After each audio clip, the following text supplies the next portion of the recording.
ఇవాళ పేపర్లో అత్యంత దారుణమైన భయంకరమైన వార్త ఒకటి కనిపించో అత్యంత దారుణమైన వార్త ఏంటి అంటే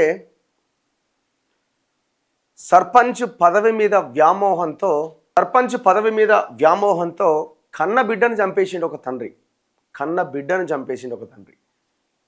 ఎంత భయంకరమైన విషయం చూడండి. అంటే దేనికైనా తెగిడించడానికి రెడీ అయిపోయారు అనమాట. పదవి కోసం కన్న బిడ్డను చంపిండి. ఒక చిన్నారి ప్రాచి అని ఆ చిన్నారి ప్రాణం తీసిండు. వీడి తండ్రి అనాలా, వీడిని ఏమనాలా? 3 పిల్లలుంటే పోటీ చేయలేను అని ఒక కుమార్తెను హత్య చేసిండు తండ్రి. ఏం మనిషి వాడు, ఎక్కడి తండ్రి వాడు? ఆ 3 పిల్లల నిబంధన తర్వాతి కాలంలో ఎత్తేసిర్రు గవర్నమెంట్. మరి బిఫోర్ చేసినట్టున్నాడు. 3 పిల్లలు ఉంటే స్థానిక సంస్థల్లో పోటీ చేయడానికి అనర్హులు. అంతకుముందు, ఇప్పుడు లేదా, తీసేసారు. మొన్న అందరూ పోటీ చేశారు.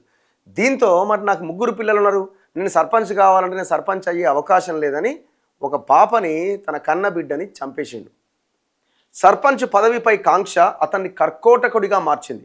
3 పిల్లలు ఉంటే పోటీలో నిలిచేందుకు అర్హత కోల్పోతాను అని భావించి ఓ చిన్నారిని నీటిలో పడేసి హత్యకు పాల్పడ్డాడు.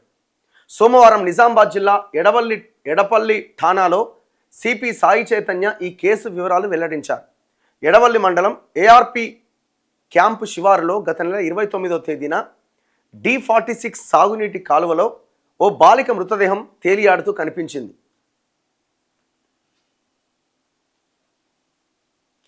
శరీరంపై గాయాలు ఉండడంతో పోలీసులు కేసు నమోదు చేసి దర్యాప్తు ప్రారంభించారు.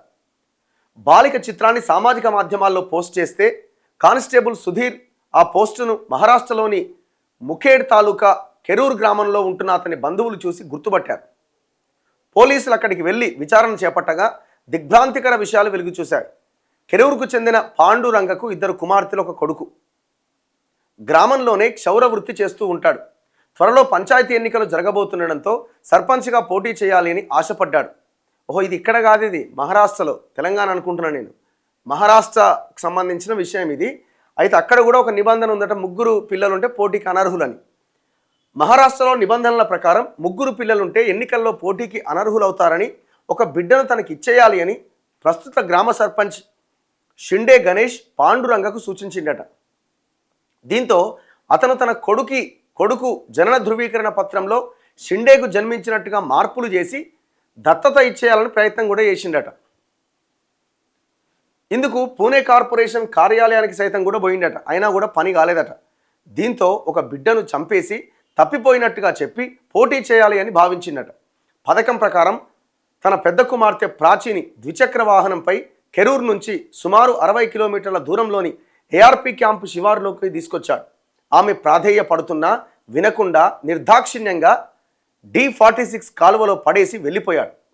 ఒకసారి 3 పిల్లలు పుట్టిన తర్వాత వారు చనిపోయినా తప్పిపోయినా ఎన్నికల్లో అనర్హులే అని పూర్తి నిబంధనలు తెలుసుకోకుండా అభం శుభం తెలియని కుమార్తెను కడతీర్చాడు. నిందితులు పాండురంగ, షిండే గణేష్ను అదుపులోకి తీసుకుని రిమాండ్కు తరలించామని సిపి వెల్లడించారు. ఏం ఘోరం ఇది అసలు! కన్న బిడ్డని చంపేసిండు వాడు.